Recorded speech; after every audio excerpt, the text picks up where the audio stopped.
வார ராசி பலன். விருச்சிகம். கிரக அமைப்புகள். சுகஸ்தானத்தில் ராகுவும், புத்திரஸ்தானத்தில் சனியும், சத்ருஸ்தானத்தில் செவ்வாயும், களத்திரஸ்தானத்தில் சூரியனும் புதனும், அஷ்டமஸ்தானத்தில் குருவும் சுக்கிரனும், தொழில் ஸ்தானத்தில் கேதுவும், லாபஸ்தானத்தில் சந்திரனும் இருக்கின்றார்கள்.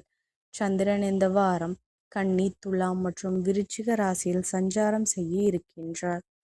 பலன்கள். அரசு தொடர்பான பணிகளில் எதிர்பார்த்த சில உதவிகள் கிடைக்கும். மூத்த உடன்பிறப்புகள் ஆதரவாக செயல்படுவார்கள். கூட்டாளியிடம் சூழ்நிலைக்கு ஏற்ப அனுசரித்து நடந்து கொள்ளவும். குழந்தைகளின் ஆரோக்கியத்தில் கவனம் வேண்டும். கலை சார்ந்த பணிகளில் இருப்பவர்களுக்கு பொருளாதாரம் மேம்படும். வர்த்தகம் தொடர்பான பணிகளில் லாபகரமான சூழல்கள் அமையும். உயர் அதிகாரிகளிடம் இருந்து வந்த கருத்து வேறுபாடுகள் குறையும்.